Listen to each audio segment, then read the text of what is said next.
Good afternoon, Rotarians and guests. Welcome to the Rotary Club of Toledo. At this time, I'd like to ask Kim Daines to come to the podium to deliver a reflection and to lead us in the Pledge of Allegiance. Good afternoon, everyone. I did not know I was doing the prayer this morning, so I wanted to speak from my heart and just say that I joined Rotary just a little over a year ago, not because I needed to say, oh, I'm a Rotarian. I just wanted to be able to serve in the biggest way I could in my own community. So here I am, but what I found out that in the past 6 months, I went through the trial of my life, and I found out who my friends are. So as I went through breast cancer and a lumpectomy and 20 rounds of radiation, there were people in this room that I'm looking at, Janina, Carol, Pat, you name it, guys too, Kevin. And so I want to thank you because I found my home in the people that serve through Rotary, and I could not have gone through that without all of you. So I want to thank you for that from the bottom of my heart. So I probably would have worn a better bra today too. So anyway, let's say a prayer on our food. Dear Lord, thank you for everything. Thank you for everyone in this room. And we are all so blessed to be able to serve the communities that we live in every single day, whether it's in the rain picking up litter or we're packing things for connecting kids to meals. So it's all about service to others, service above self. So bless this food that we've already half eaten or getting ready to eat, and just give us a good day. In Jesus' name we pray, amen. I pledge allegiance to the flag of the United States of America and to the republic for which it stands, one nation under God, indivisible, with liberty and justice for all. Thank you, Kim. I feel like Adam Cassie would appreciate me pointing out that it is possible to pick up litter not in the rain. We have not always found how to do that here at Rotary, but it is possible to do it. It's either raining or really, really hot. But we'll find a nice fall day to do this, maybe. All right, as we begin our meeting, I'd like to thank and acknowledge Max Reddish, a realtor with Danbury Realty, for being this month's meeting sponsor. We give Max a round of applause. Thank you.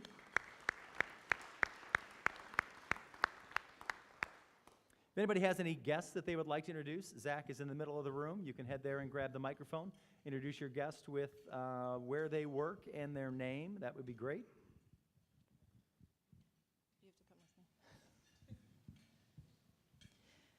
President Kevin and my fellow Rotarians, I'd like to introduce Dan Kester. He is the new Executive Director for the Inspired Lumber Project. Awesome. Dan, welcome.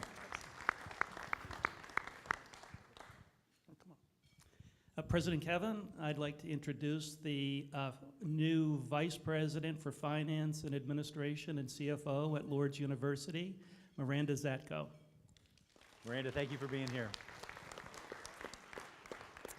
President Kevin and fellow Rotarians, I have 3 guests today.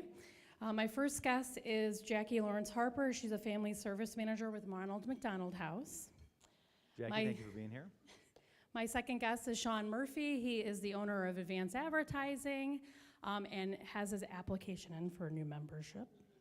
And also Timothy McStay. He is a Danbury realtor and also has an application in. So 2 pending new Rotarians. Awesome. Thank you. Timothy and Sean, thank you for being here as well. President Kevin and fellow Rotarians, I'd like to introduce David Irving, who's an entrepreneur and also owns a property management company. Awesome. Thank you.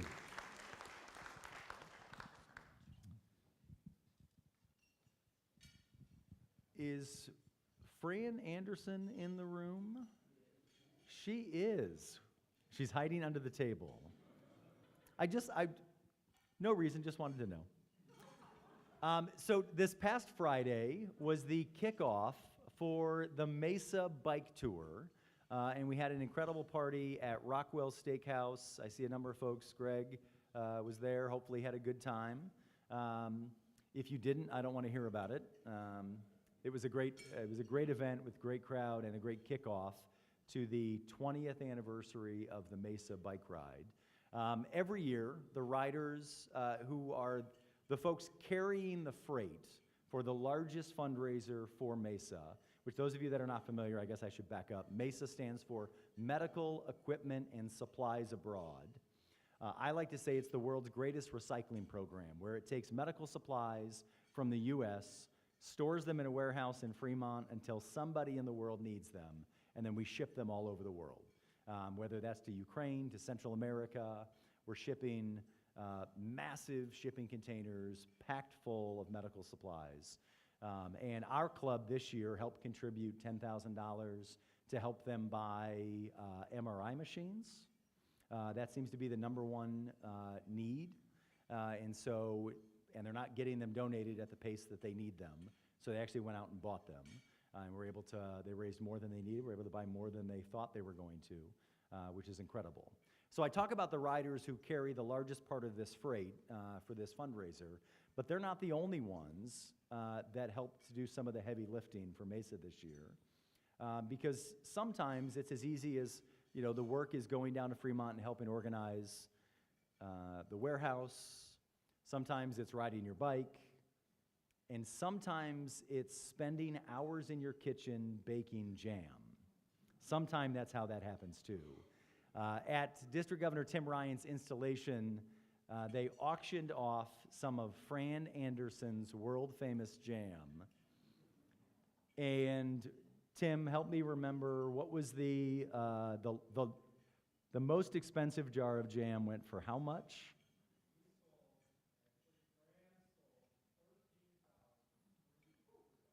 $13,300 worth of jam.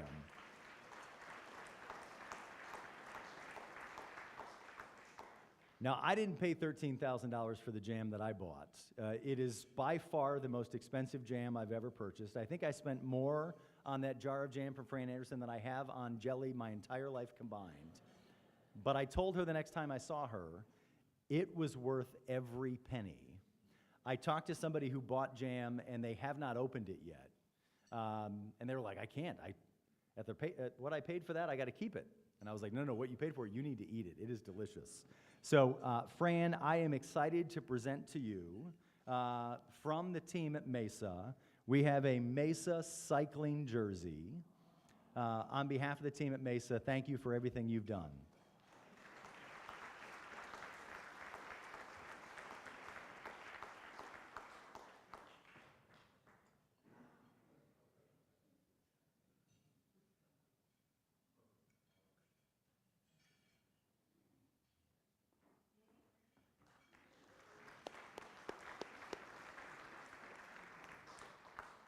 Fran tells me the berries are just coming in season, so I think that means bring your checkbooks early July. Scott, it's a good fundraiser for you. All right, we hope you all join us Thursday at Shoemaker's offices for our 3rd annual Member Awards event, when we recognize the Member of the Year and other deserving individuals who have helped this club be so successful this year. If you have not voted, feel free to submit that now using the QR code. Based on all the nominations, the committee has narrowed the list down to the finalists.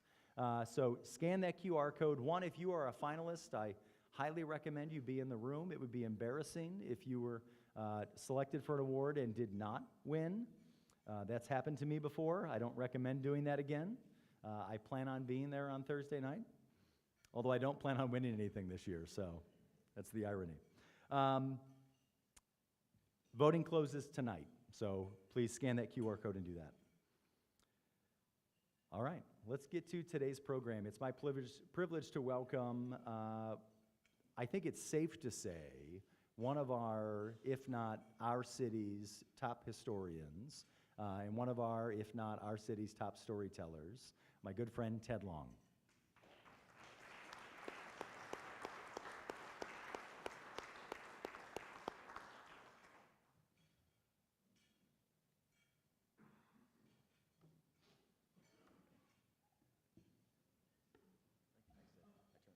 Awesome, thank you.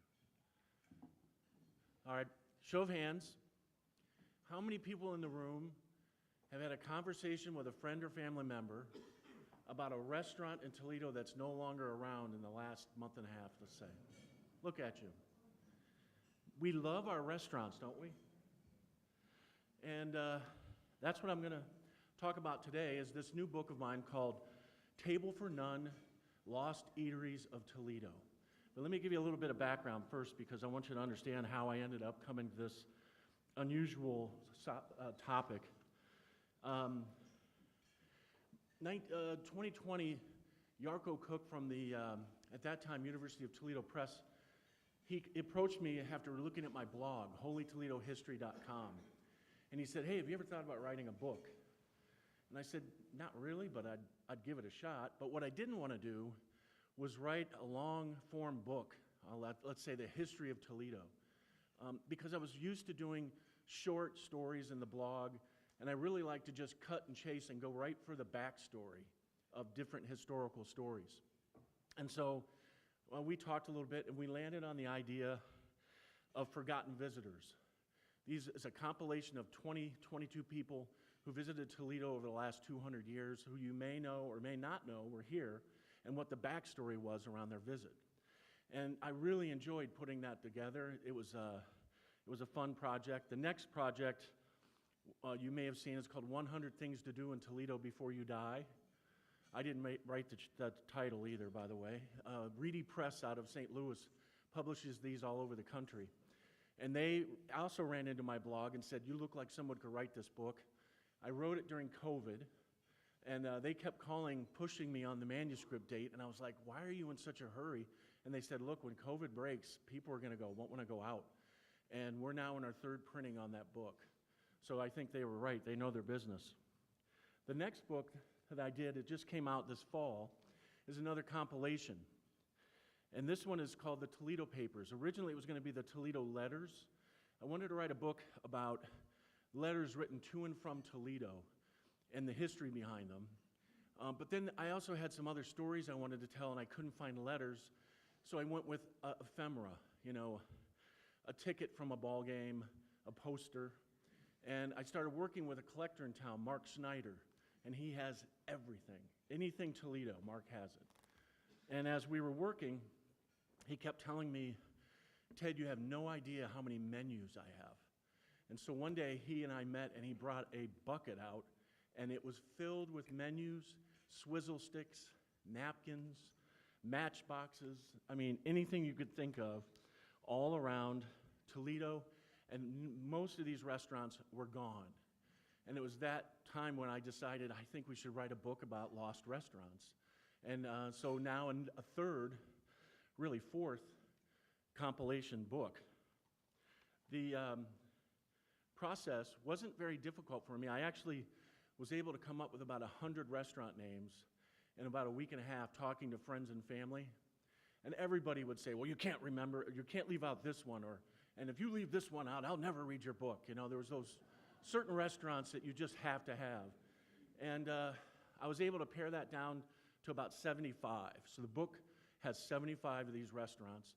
But then we had to categorize them.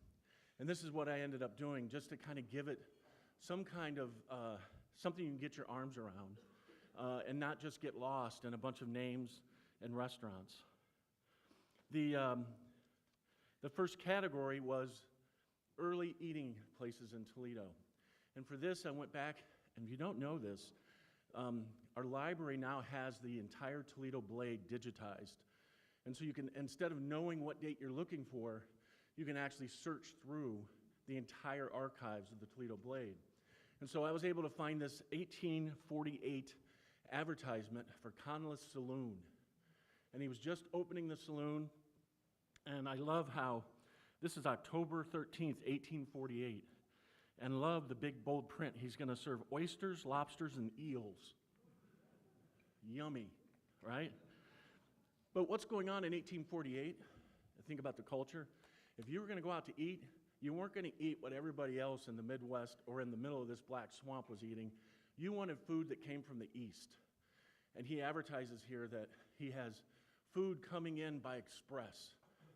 So that was the key to get people into the restaurant or the saloon was they were going to have food from home, back home, because everybody here at that time was from the East.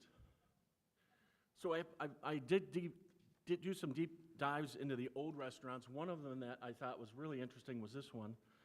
This is Cable's with a K, K-A-B-L-E-S. Mr. Cable was quite the restaurateur. He had restaurants not only in Toledo, but up in Michigan, down in Lima, Fort Wayne, and all of them looked like this. They were immaculate, and that was his key. He built this restaurant on Summit Street, and this is described as being always squeaky clean and always filled with beautiful plants and flowers. Mr. Cable had a habit that he made all of his employees follow. Every time the postman came in each morning, he was given a fresh apple. And it was a way that he said, you want to treat people the right way, and he carried that through in the restaurant business as well, and he was very popular. This location was so popular, I found a dentist office ad. They didn't list the address, they said, above Cable's on Summit.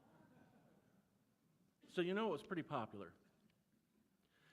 The other section, or one of the other sections, is hotels. When you talk about hotels in Toledo, you cannot forget the Booty House.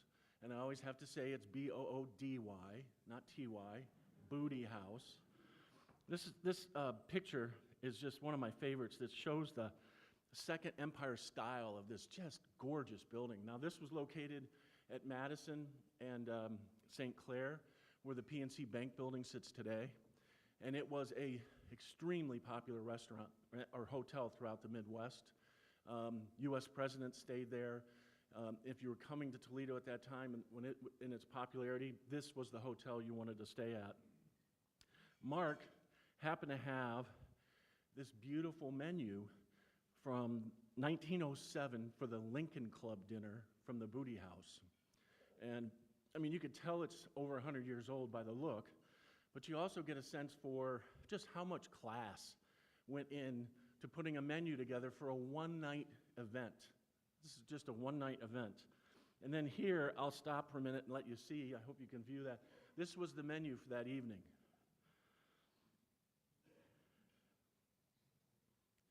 And one thing I thought was interesting, plenty of cake and ice cream, but at the end, coffee and cigars.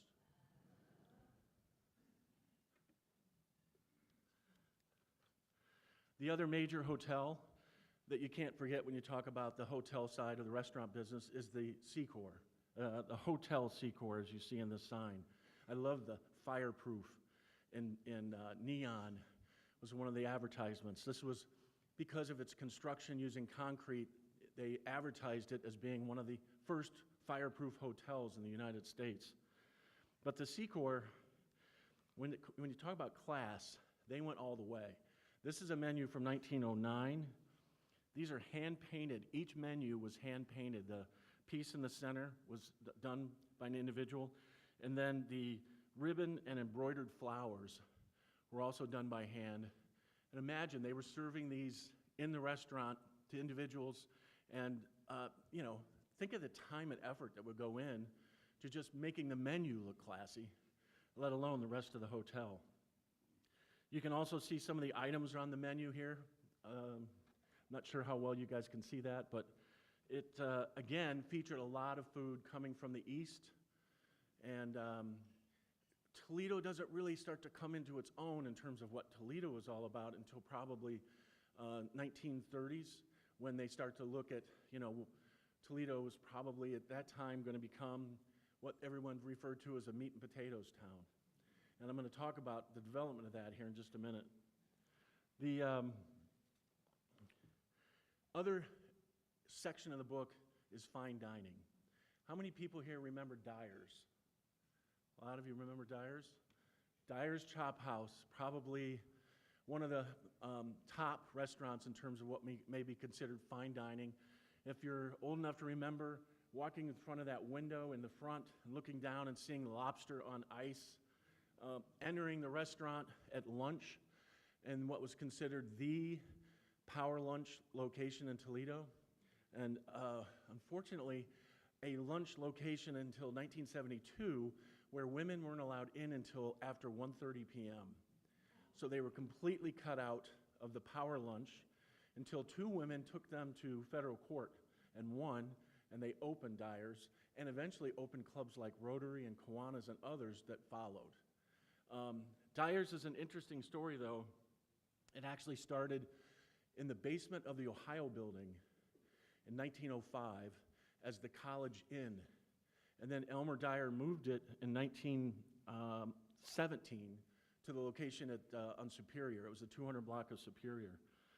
The other interesting thing I learned, Tuesday night was the popular night at Dyer's for Toledo's elite. Anybody have any idea why? Tuesday night was cook's night out for anyone well-heeled enough to have a cook that comes in every day.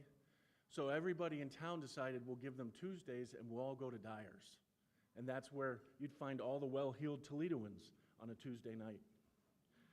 I mentioned Mark had all kinds of things in his collection. I'm not kidding you, he has swizzle sticks in a big jug. And I was amazed going through them. And then you wonder, why?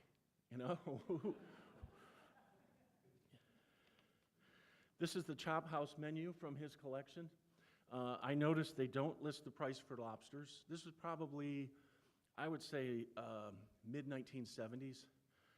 But they do list the price for other things. I mean, where else are you going to find a shrimp cocktail for, anybody read that? I think it's about $1. Early on in some of the other restaurants, I found shrimp cocktail for as little as 15 cents. And all these menus are in the book. The book is a coffee table-sized book. Beautiful full-color pictures of the menus with menus like Dyer's. You can't talk about Toledo and that whole idea of the meat and potatoes town without talking about the Monroe Street Circuit. And that was a phrase coined by Mary Alice Powell from The Blade. She used that phrase to refer to that area from really West Toledo on up to Sylvania. And you guys know which restaurants we're talking about here. You're going to find restaurants like the Garden Inn. Anybody remember the Garden Inn? When I moved here 40 years ago, someone told us about the Garden Inn. We drove by it maybe 3 times, saw the sign but couldn't find the restaurant until my wife asked, "Is it inside that little house?" And we pulled up and went in, and sure enough, everybody in the place turned and stared at us because it was full of regulars and we weren't a regular. But the other thing I remember is they served us drinks and a relish tray. And that was old school even then. You just didn't see that very often. But the Garden Inn was actually started by John Kreutzer and his older brother Howard in 1952. And John Kreutzer's an interesting character, which I didn't know. Great butcher. He was wonderful with handling meat, but he was also one-armed. So I'm not sure how all that worked, but he lost his arm in an auto accident when he was about 22. And but he was famous for these big cuts of beef. And he was also famous for naming cuts of beef after friends and family. So anybody here remember the Blaine steak? Yeah, the Blaine? It was named after Ralph Blaine, a truck driver. And Ralph walked in one day and was describing to Kreutzer his ideal cut of meat. And he said, "The ones you're putting out are too big for me." And he said he wanted something bigger than a strip, but smaller than a New York cut. And with that, Kreutzer went into the kitchen and came out, and he had carved a special cut from the middle of a strip loin, and they called it the Blaine steak.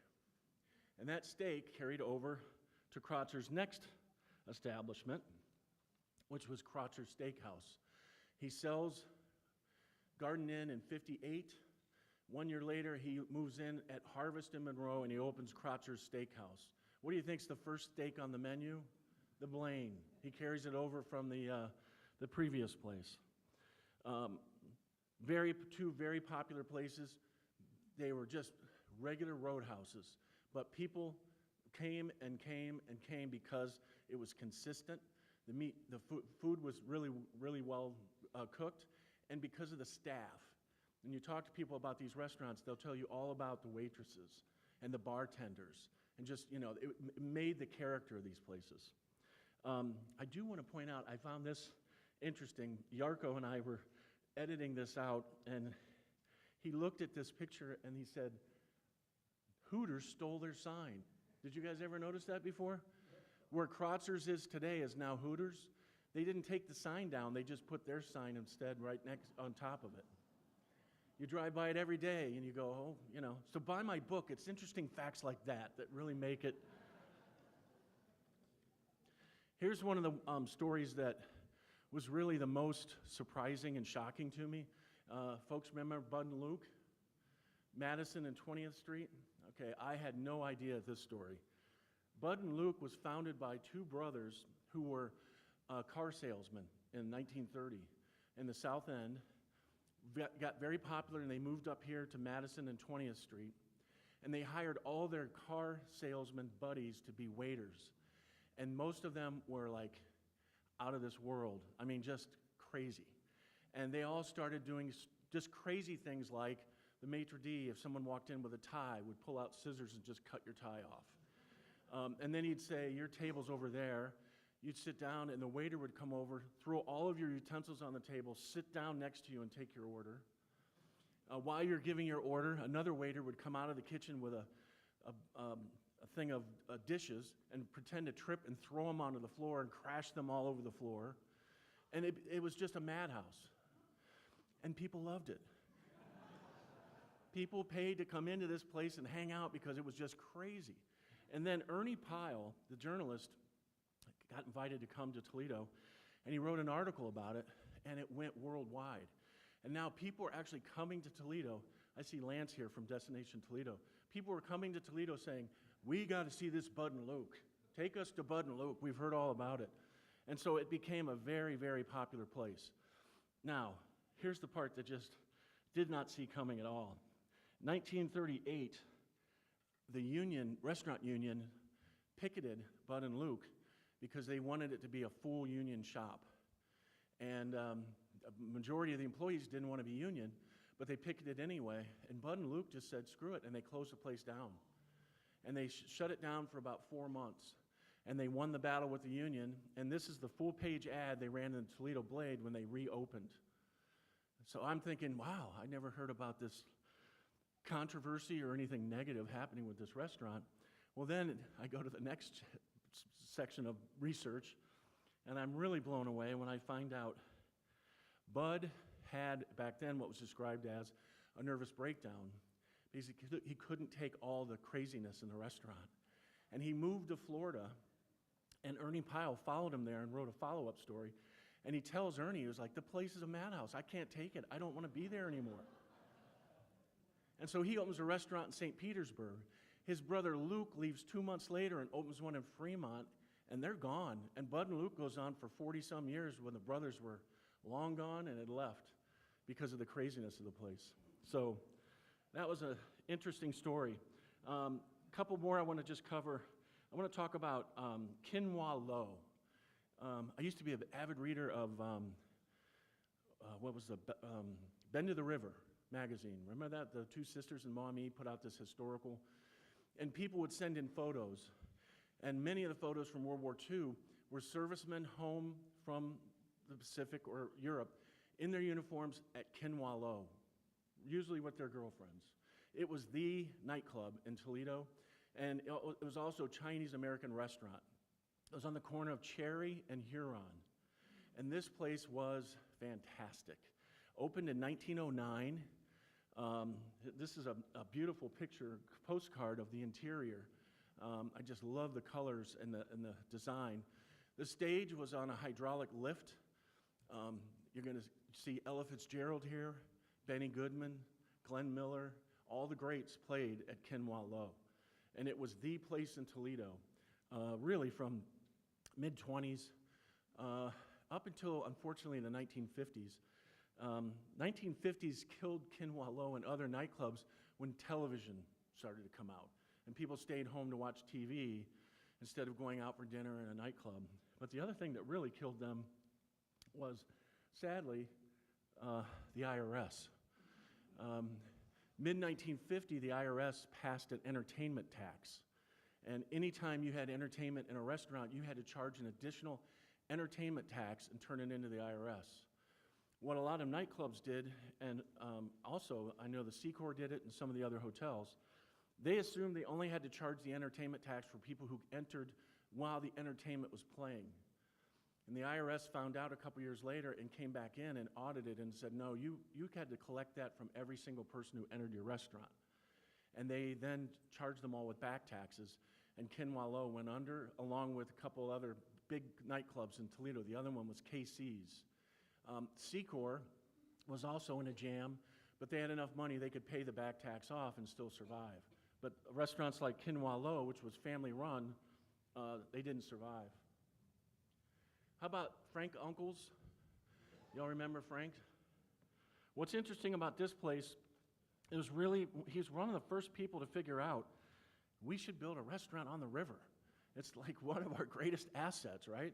And he builds this beautiful restaurant, all these windows, and he does it first class. And the thing that I had no idea about and found out through some research is that when you ordered champagne at Frank Uncle's, you had an option to have it delivered by a person jumping out of an airplane in a parachute who would land in the river, be brought onto a boat, back to the dock, dried off, and then up to your table and serve you your champagne. And he won the National Restaurant Association's marketing award for that. Everybody thought it was brilliant. So today, Frank Uncle's is actually the home of the administrative offices of the Toledo Zoo. But it was really one of a kind in terms of the thought and preparation that went into that restaurant. And just a couple more I want to share. Just ask the question here. Anybody know who that is? That's Red Wells, doing what he does best, right? Carving roast beef. I didn't realize this story. Actually, Red Wells goes back to the 1890s. Red Wells' mother, Eva May, was making these sandwiches and selling them to hotels and saloons. And then the family buys their own place, and they're kind of struggling. And then Red, when he came back from World War I in 1919, opens the original Red Wells over in Auburndale on Monroe Street. And it kind of takes off from there. Unfortunately, in 1930, when they built the railroad overpass, you know where I'm talking about as you're going out Monroe Street, they had to tear down Red Wells' business.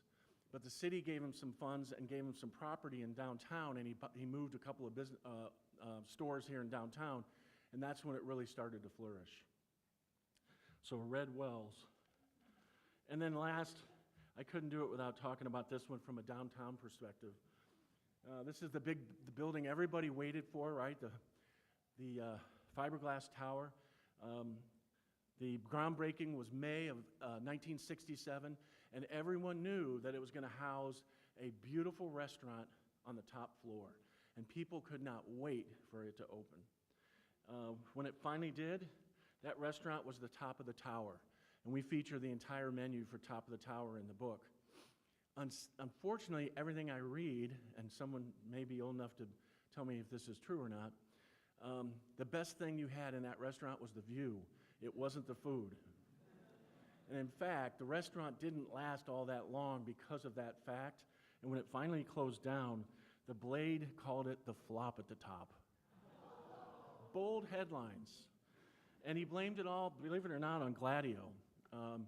Gladio had taken it over, and the Blade felt like they really didn't know what they were doing in the restaurant business. They were caterers and large group kind of deals, and it should have been a restaurant person to run Top of the Tower to make it successful.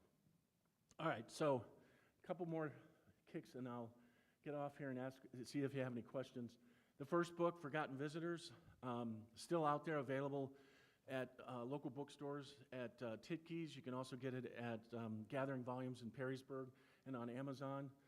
This one it's still out there, and we update it occasionally, but a lot of people throw this in their glove box, and when they're driving around and someone says there's nothing to do, they just pull it out and flip a page and go, let's go.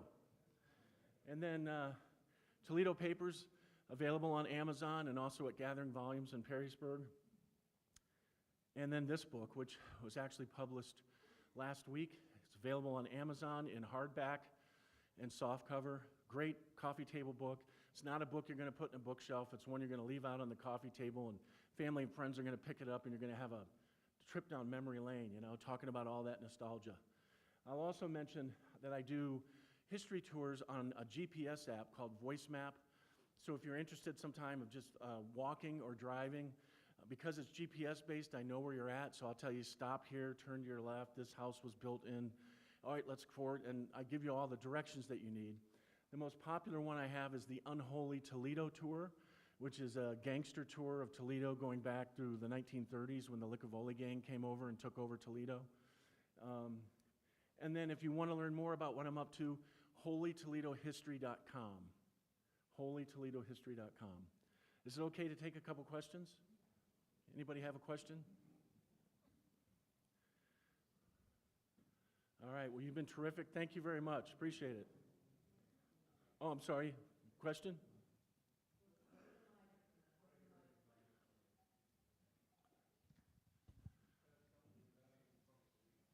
What's that? I'm not from Toledo, no. I grew up in Mansfield, but I've lived here 40 years, so I consider myself a Toledoan. Yes, sir. First of all, I'm truly impressed with the presentation. Great. Thank you. I've got a very personal question for you. I hope you answer it. How often do you eat out, and how long does it take for you and your wife to finish the dinner? No, I'm just curious, you know. I'm sure you savor every little moment and stay there the longest. I absolutely agree with you. And I think many of us don't practice that anymore. The word fast food is terrible, in my opinion. And that's what I love about these old school places where you walked in and they served you a relish dish. You weren't in a hurry to order yet. You were just going to talk and relax. And then you'd order your dinner. And then you'd have another after dinner drink or whatever and stick around and have another talk and just enjoy your time together. That's awesome. Yeah. Thank you. Thank you. I think, excuse me, I think I remember hearing someplace that Toledo once had more restaurants per capita than any other city in the nation. Do you know if that's true, and if so, why it would be that way? I've heard that mentioned several times. I didn't find any evidence of that. I did find some evidence that Toledo and, believe it or not, Rockford, Illinois, are one of the two biggest markets for restaurant testing. And that's just because of the varied demographics, and so that you're going to get a good mix versus if you did it in a high-end town where you'd only have, you know, the well-heeled. But I've heard that statistic as well, but I didn't find any evidence. Yes? Ted, do you know what the longest standing locally owned restaurant is today in Toledo? I do, and it's a good one. It's downtown Coney Island, the hot dog. Yeah, they hold the current record for the longest being open. And we, in the beginning of the book, we actually pay tribute to those restaurants that have stayed open, like Coney Island and some of the others that we all know. Yep, Mark? Ted, I heard there was a famous Toledo Rotarian that was the great-nephew of Mary Ellis Powell. Do you have any evidence of who that might be? I'm sure someone here might let us know. It's me. It's you. She was married to my uncle. They were divorced many years ago. Now you can put that in the next. I will put that in the next one.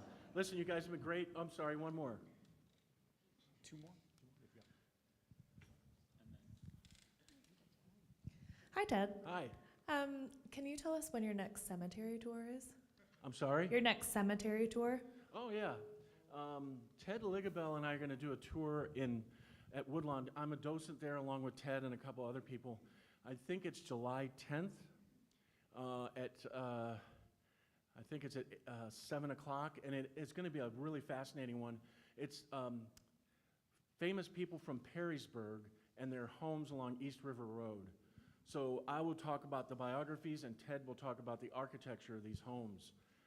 And that is at Woodlawn Cemetery on July 10th. I'm also doing,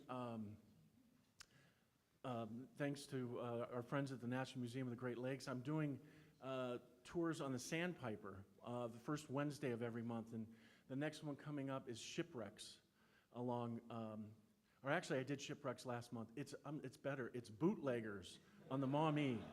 People love their bootlegging and gangsters. And then following that, we're doing Port of Toledo, and then in September, we're just going to go down through Rossford and look at the beautiful homes along Perrysburg and check everything out. All right, you've been a great audience. can I Thank get you one for more? your time. One more One more? question? Oh, I just wanted to say I very much enjoyed this, and my wife and I and our kids did your mobster tour, and we were just going out to Weber's the other night to buy a gift certificate for my dad, and as we were driving along, we said, oh, remember in that tour, that's where somebody got shot, and that's where, I mean, so it's really good, but real quick, how about pizza? Is there any long-term pizza places that aren't around anymore? Absolutely. We talk about Mama Cipriani's. Anybody familiar with that over on the east side, over in Ironville? We also get into Angelo's. Actually, Mark has most everything Angelo, and he bid on winning original chairs and tables from the restaurant and lost to somebody else from out of town, which really made it bad for him.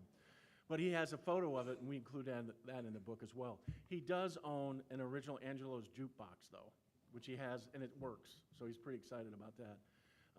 And then we cover a couple other pizza places as well. So when I was 22, I was a bartender at the top of the tower. Here it comes. And it was a fabulous place to work for a 22-year-old man because all the waitresses and the hostesses at the front were all hired out of what you'll remember as Patricia Stevens School of Beauty or something like that. And as a kicker, the head cocktail waitress was Brenda from Brenda's Body Shop, if you remember her. And you're absolutely right about the food. Virgil knew how to run the turnpike stations there, but yeah, it wasn't run as a restaurant. Now, you work there. Make sure everybody knows this. I hear people sometimes will say, yeah, I remember going up to the top of the tower and they had a rotating restaurant. It never rotated, did it? No. Never rotated. No, never rotated. But across the street at the top of the Holiday Inn, they did rotate. They did. That Yes. rotated. Yeah. Yeah. Thanks for coming. All right, thanks again.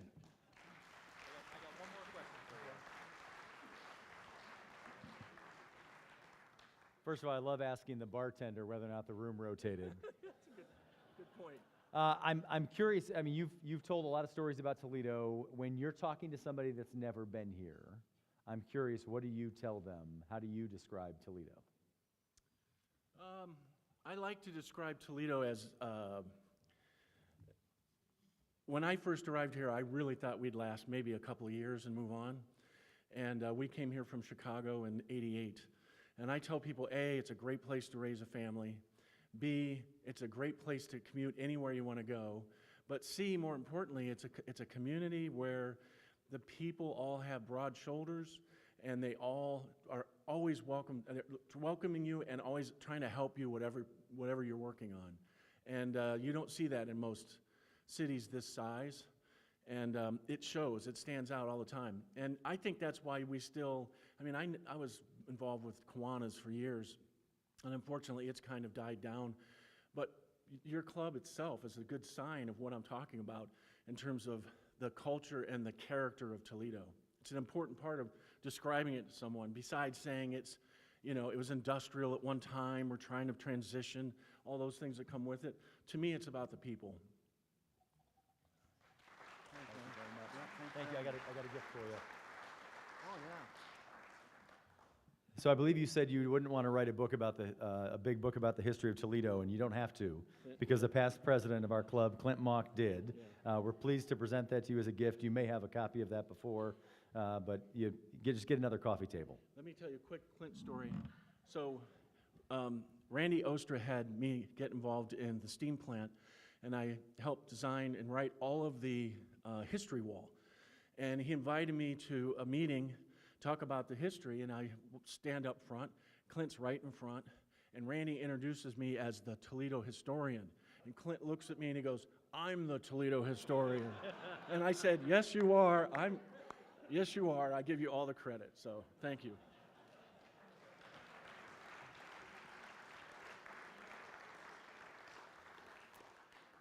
Thank you, Ted. Also, as is tradition, in appreciation for your time today, we're going to make a donation to Rotary International's Polio Plus Fund to support their efforts to eradicate polio. So one more round of applause for Ted Long.